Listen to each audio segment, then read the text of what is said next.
Okay, so we want to start with the first chapter.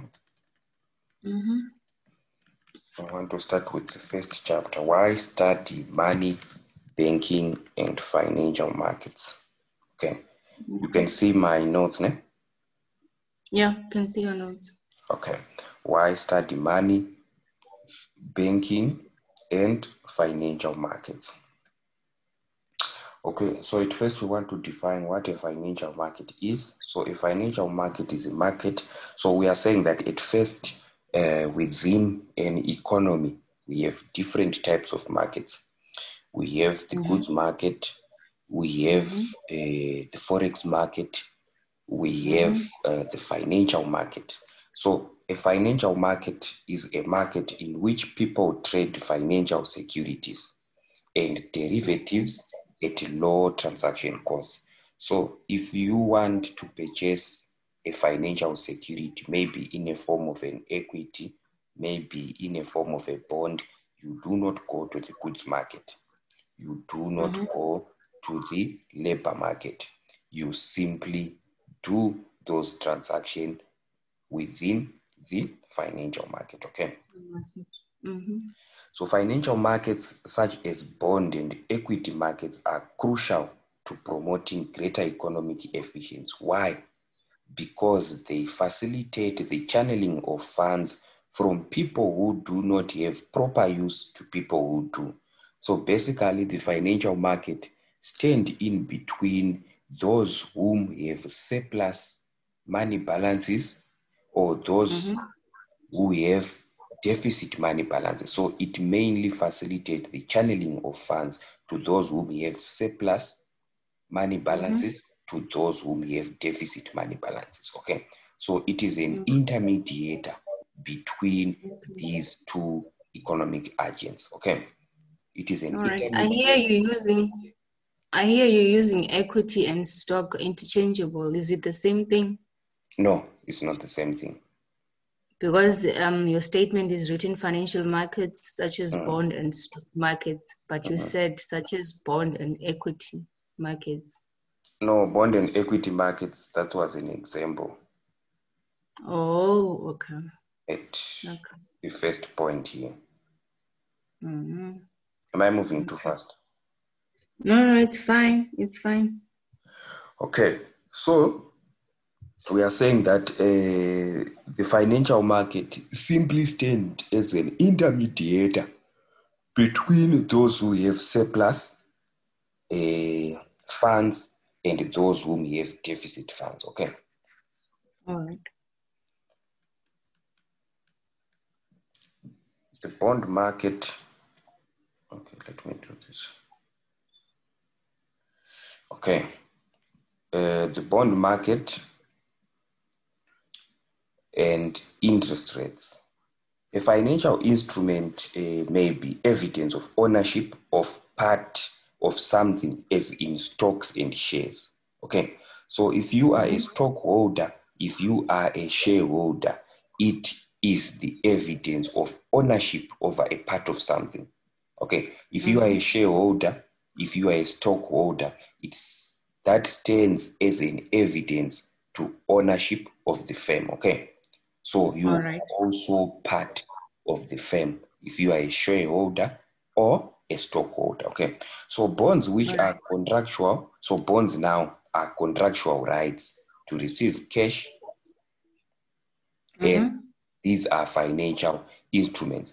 The bond market is important because it enables corporates and governments to borrow finance so as to finance their activities. So we are saying that a firm or the government can issue corporate bond in the context of a firm, and then the government can issue government bonds. Okay, this is a way in which they can borrow so as to finance their activities. So a bond issuer is also a borrower.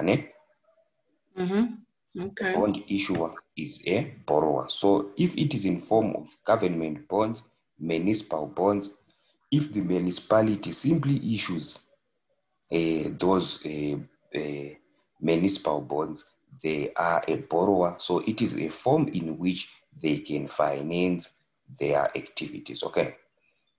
A bond is a debt that promises to make payments periodically for a specific period of time. So if you are now the bondholder, it entitles you to receive periodical payments at period of time. It could be a periodical payments, maybe in terms of yearly payments, maybe in terms of 3 months payment, but at the end of the day, a bond, it entitles you to periodical payments, okay? Okay. So a bond can also be defined as an instrument of indebtedness of the bond issuer to the holder. The bond issuer is indebtedness so as to finance his or her activities, then issues a bond, okay, like what we have said before. So we have what are known as municipal bonds, we have what are known as corporate bonds, okay. Municipal bonds is issued by the government, because a municipality is also a form of a government, eh? It is a form of a local government. And then corporate bonds, they are issued by firms, okay? The bond market and interest rates. An interest rate, basically, we view an interest rate is within two perspectives. There is the perspective of a borrower, there is the perspective of a saver, okay? An interest rate is the cost of borrowing. To the borrower, it is a cost. To the saver, it is a benefit. If you take 100,000 loan, you are charged interest on top. That interest is a cost. Okay. If you are an investor, you decide to save some amount of funds, then you earn interest out of that. It is a benefit to you. Okay. So interest rates are important because, one, higher rates could deter one from borrowing. Let's say to buy a house or a car. Interest rate, let's say, of 50%, it means that loan is now very expensive. And it will deter households, individuals to borrow, okay? All right. Conversely, higher rates could encourage one to save. So to a borrower now, it's a cost to pay 50% interest. To a saver, it encourages that investor to save more, okay? So it acts in an opposite way. They also impact the general health of the economy, as they affect consumers and business willingness to spend. They affect consumers' willingness to spend. In what way? Because we are saying that higher interest rates, consumers at the end of the day, they may end up saving more, and we know that income is either saved or consumed. So if you saved more, if you save more, it literally means you have consumed less. So it affects consumers' expenditure. And then at the end of the day, we know that consumption expenditure also have an impact on national income. Consumption expenditure affects national income. If you start to spend less and save more, savings, according to the Keynesian model, savings is a form of a leakage. So it ends up at the end of the day, affects the general health of the economy. Same as in terms of business, okay? If a business do not invest, we know that investment is a backbone of the economy. If there is low investment, overall, there is low economic growth at the end of the day, okay? All right. So the stock market A common stock represents a share of ownership in a corporation. We have said about that. It is a security claim on the earnings and assets of that corporate. Okay. Issuing stock and selling it to the public is a way in which corporates can raise its funds. Okay. The stock market is important as the price of shares affects the amount of funds that can be raised by selling newly issued stock to finance spending. So at the end of the day, the price of the stock itself can affect the amount at which the firm can raise.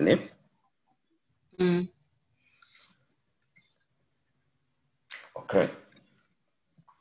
Why study financial institutions and banking? Banks and other financial institutions are what makes financial markets work. Okay. Without them, financial markets would not be able to move funds from people who save to people who have productive investment opportunities. So, like what we have said, that the financial market mainly it simply stands in between one who wants to save and one who wants to borrow. They are legit enough to do so. We cannot simply meet in the street and say, I want to borrow you 100,000. But I can do that. I can visit FNB and do so.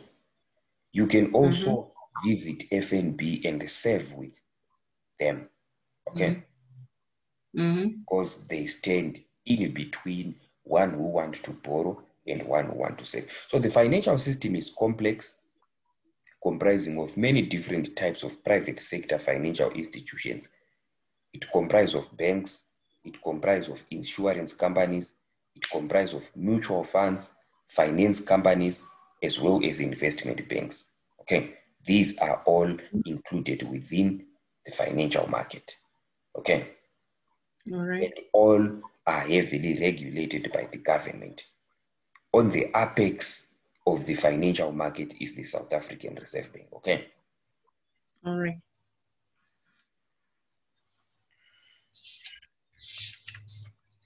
So, what is a financial crisis?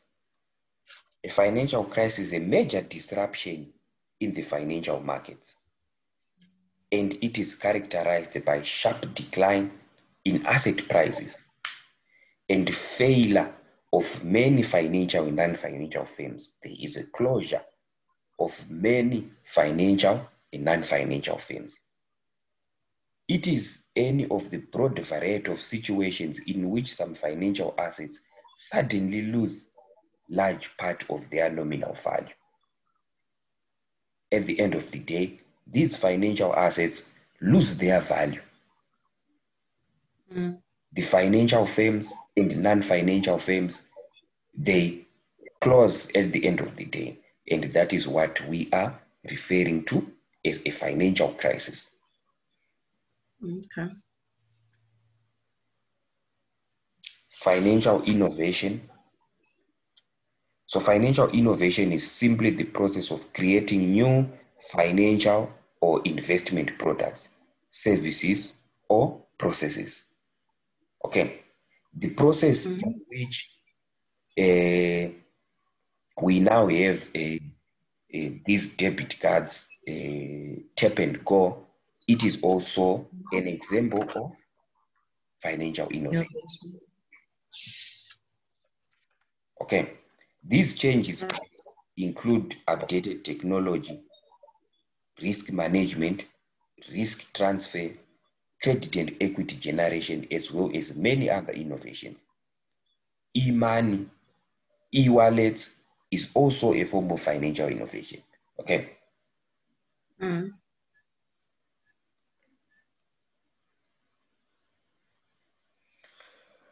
Okay. Money or money supply is defined as anything that is generally accepted. So what is money? Money is anything. Anything. It is not simply paper money. It is anything. Okay. All right. It could be a cigarette. a cigarette is used as money in prisons, ne? Prisons, you can purchase a meal using a cigarette. So at the end of the day, that cigarette is acting as a medium of exchange. Okay. All right. It is also accepted as a payment for goods and services. So the word anything matters most. So money or money supply is defined as anything that is generally accepted in payment of goods and services or in repayment of debt. Money is linked to changes in economic variables that affect all of us. So we have what is known as super neutrality of money and non-super neutrality of money. We are now saying at the end of the day, do money supply affect economic activities? If money supply affect economic activities, then this is what we are referring to as non-super neutrality of money. If money supply do not affect economic activities, it is neutral, the super neutrality of money. Okay. The conduct and efficacy of the monetary policy is the management of money at interest rates. The South African Reserve Bank is responsible for the formulation and the implementation of the monetary policy. And if we are taking a look on the monetary policy within the context of monetary policy, it gives emphasis to regulation of economic activities through the manipulation of interest rates and money supply, the manipulation of the repo rate and money supply. Okay. Is it making sense, Kolis? Yeah, Mara, can you please go back and explain the super neutrality of money and non-super neutrality? Okay. Super neutrality of money and non-super neutrality. We are saying that we have what are known as automatic stabilizers. We are taking a look on the fact that if we change money supply, if the Reserve Bank does change the level of money supply, does it have an impact on economic activities? If the Reserve Bank increase, let's say, if it has embarked on an expansionary monetary policy, maybe to increase the level of economic performance, at the end of the day, did the increase in money supply resulted in an increase in economic activities? Did national output at the end of the day increase because we have embarked on an expansionary monetary policy? If yes, that is the non-super neutrality of money. Money has an effect on economic activities. Okay. If money do not affect national output, that is the super neutrality of money. It is neutral. Money does not affect national output. Okay. Okay. All right. The fiscal policy and monetary policy. So, since this is a module for monetary economics, we mainly also place much emphasis on monetary policy rather the fiscal policy. So the fiscal policy involves government decision with regard to government spending and taxation. The fiscal policy gives emphasis on government spending and taxation. Okay. A budget deficit is whereby there is excess of government expenditure over tax revenue. The government is spending what it does not have. Okay. They always do. Okay, let's go ahead. So we are saying that the government is spending what it doesn't have. So where is that money coming from? It's spending It 500 comes. billion, but Mm-hmm. with regard to its revenue, it only have 100 billion. Where did the 200 billion come from? They borrow. Debt attainment. Mm. Internal debt, external debt. Borrow from the South African Reserve Bank, borrow from the International Monetary Fund, borrow from the World Bank. A budget surplus is also known as fiscal consolidation. Let's spend less and increase taxation. Okay, a budget surplus is whereby revenue is in excess of government expenditure. Okay. And that is also known as fiscal consolidation. Monetary policy, like what we have said before, we are giving emphasis to money supply and interest rates. How does the South African Reserve Bank influence? So previously, money supply was said to be exogenously determined. But nowadays, we can see that the South African Reserve Bank does not have a right hand. It does not have a direct impact on the change in money supply. What it can simply do is to change the repo rate, is to change the repurchase rate. And changing the repurchase rate also have an impact in changing the interest rates. Okay, if you reduce the repo rate, the interest rate will act in the same manner. Okay, but the repo rate, it stands in between commercial banks and the South African Reserve Bank. Interest rates stand in between commercial banks and households. Okay. Okay. Defining aggregate output, income, price level, and the inflation rate. GDP. What is GDP? Oh, is that a question? Mm-hmm. Okay, GDP, it's a national output, aggregate output. It measures the performance of a country, consolidating different sectors in the economy in terms of their output. Exactly.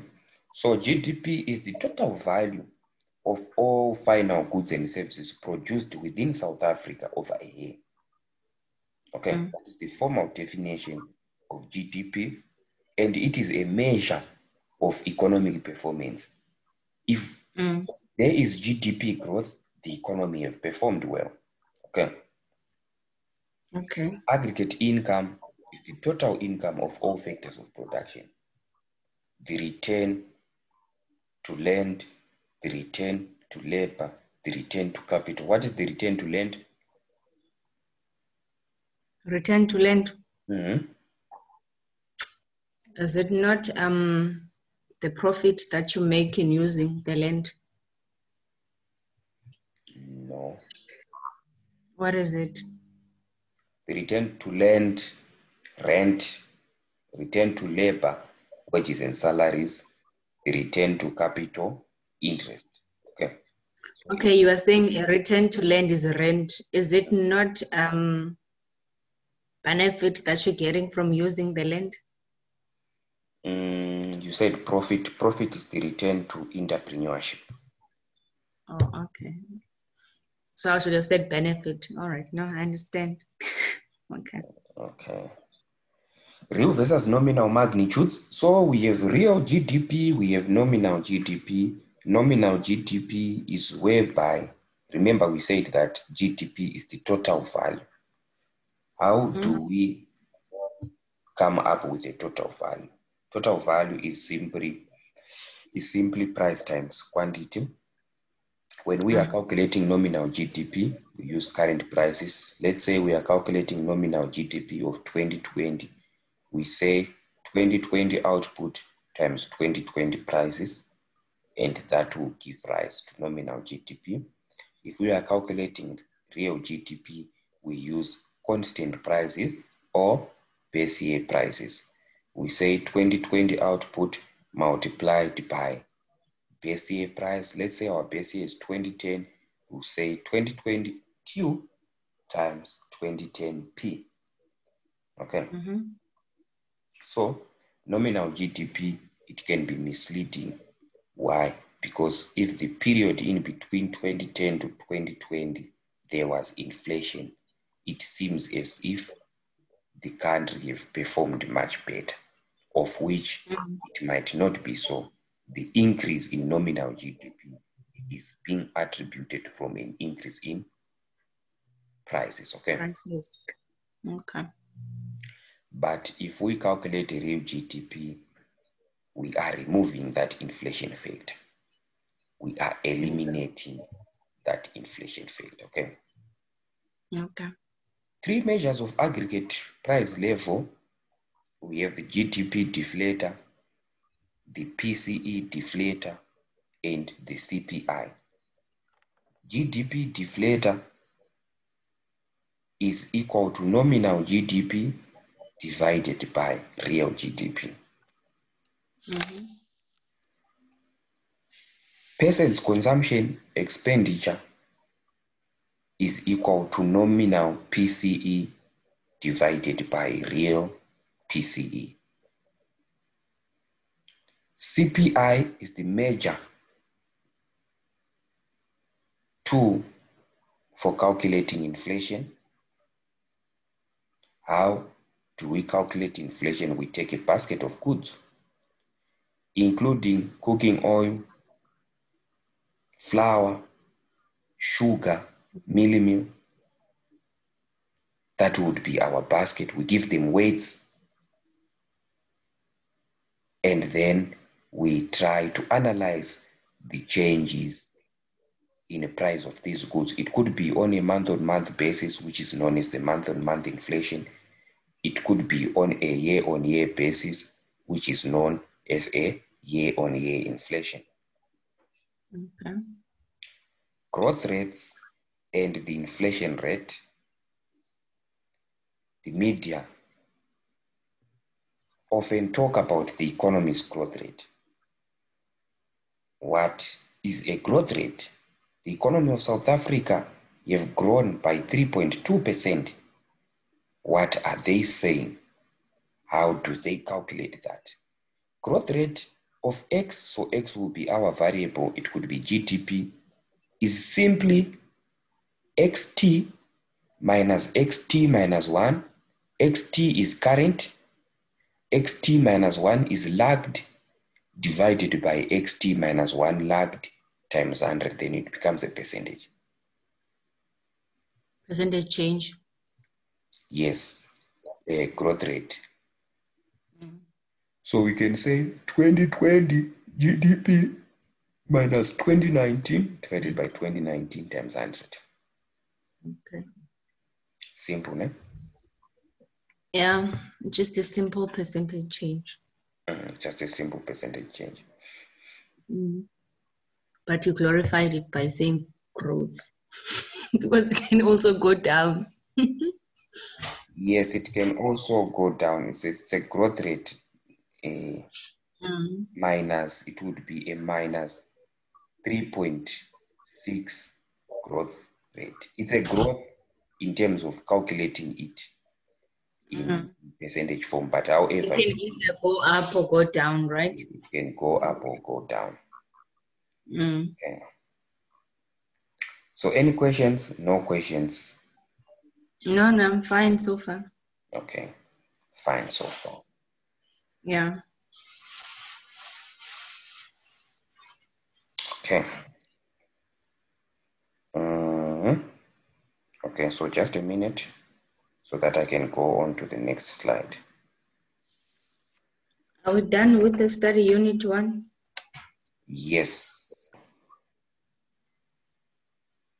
Not from the start. I forgot when For the study unit. No, yeah, yes. When I opened these other slides, Okay.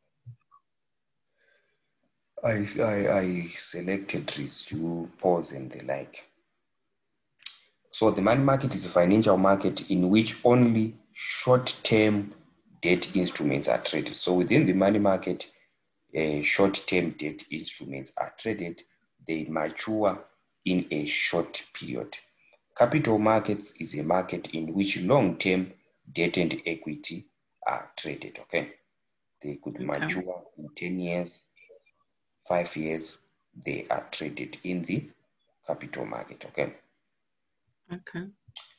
The debt and equity markets, a debt instrument such as a bond or a mortgage is a contractual agreement by the borrower to pay the holder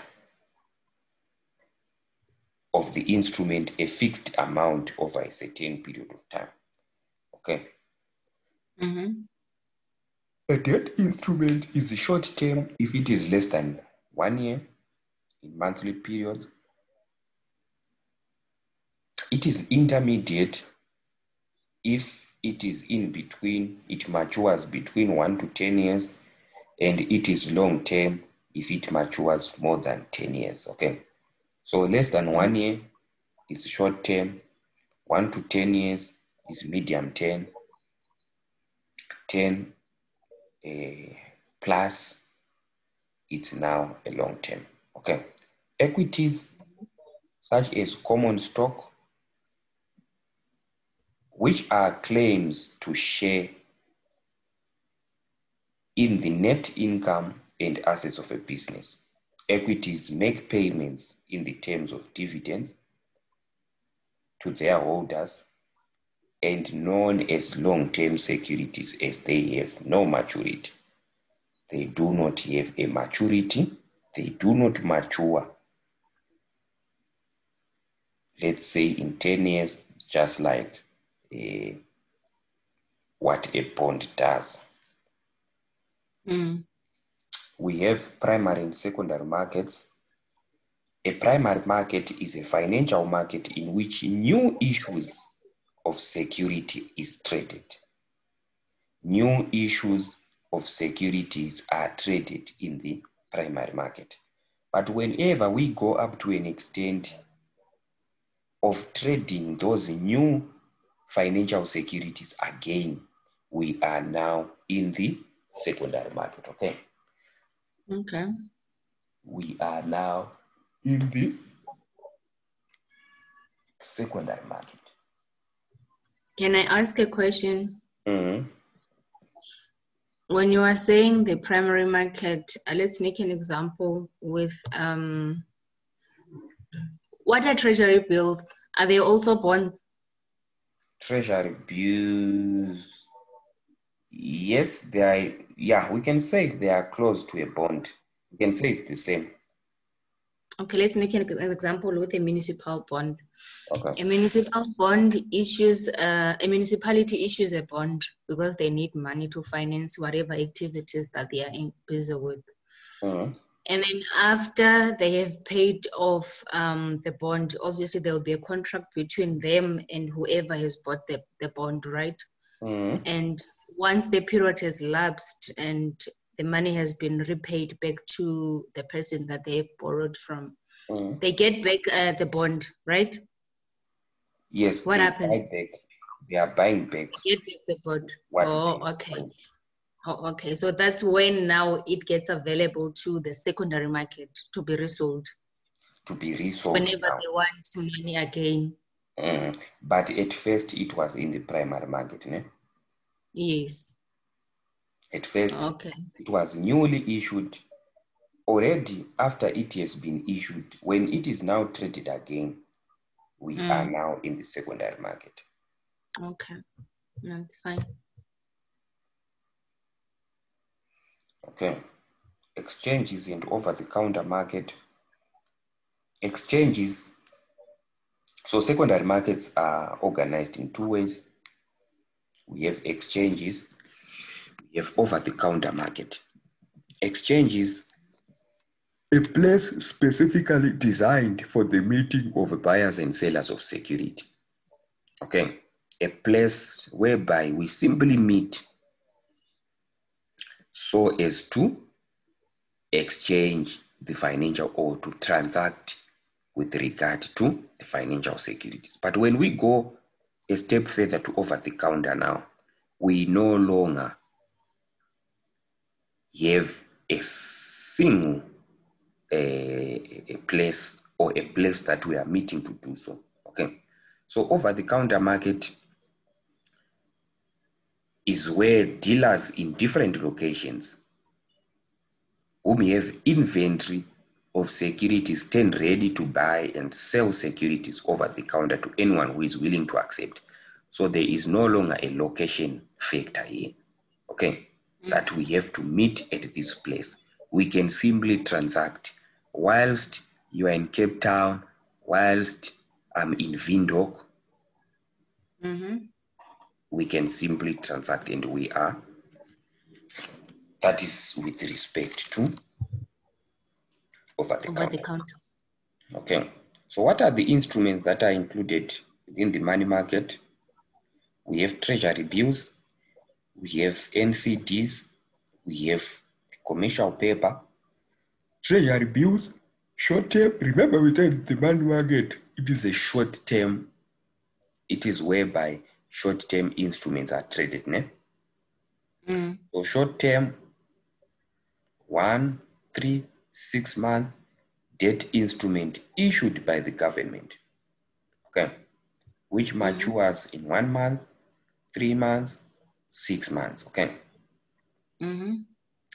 Negotiable certificate of deposit is a debt instrument sold by a bank to depositors that pays annual interest over a given amount and at maturity pays back the original purchase price. Okay. Annually, you are only receiving interest. On maturity, it pays back the original purchase price. Okay. Okay. Commercial paper, a short-term debt instrument issued by large banks and well-known corporates. In South Africa, it is described as a short or medium-term security issued by corporates, large corporates, and non-banking institutions to acquire their working capital. We also have BAs, which is a bank draft issued by a firm payable at some future date and guarantee for a fee by the bank that stamps it. So bankers' acceptance, let's say you are the borrower, you now need to pay back. ABSA simply stamps, and ABSA is the one now which makes the payment to me, okay? And that is known as a banker's acceptance, okay? Repurchase agreements, repos, short-term loans for which treasury bills serve as collateral, okay? Those are repos or RAs. How about the instruments within the capital market? We have mortgages, debt and equity instruments, we have stocks, we have convertible bonds. Mortgages, loans to households, so obviously you know a mortgage. Loans to households and firms to purchase a house or a land over which the land or the structure will serve as collateral. Okay. Debt and equity instruments have maturities of greater than 1 year. Remember, we are in the capital market, which are traded in the capital market. Prices of these instruments fluctuate more than those of money markets. Why do they fluctuate more? Because within the money market, these are short term, so the fluctuations tend to be smaller compared to that in the capital markets, because they are long term. So generally they are considered to be riskier investment. Okay. Okay. Stocks, these are equity claims on the net income and assets of a corporate. We have also discussed that earlier on. Convertible bonds work in the same way as corporate bonds, with an added advantage that the holder is able to convert the bond into a specific number of shares. Being a bondholder, you also have the advantage to convert the bond into a share, and then you become a shareholder. Okay. Okay. We also have government securities. That's where we are referring to municipal bonds. So these are issued by the government. Okay. Okay. So we also did take into account the functions of the financial market.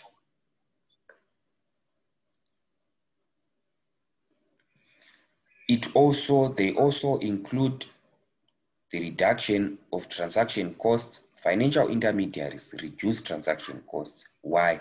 Because they enjoy what is known as economies of scale.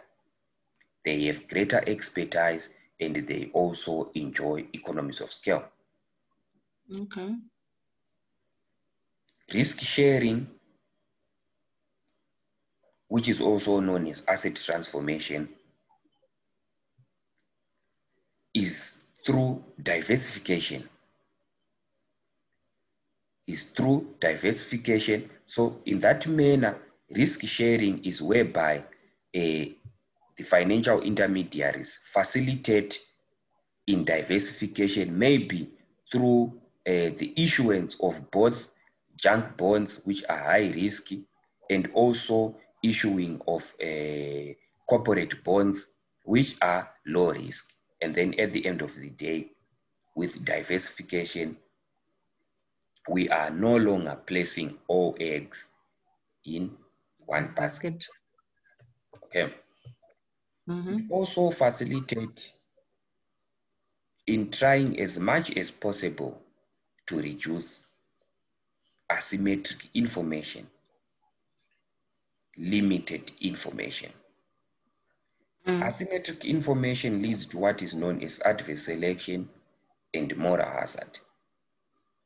Adverse selection occurs ex ante, moral hazard occurs ex post.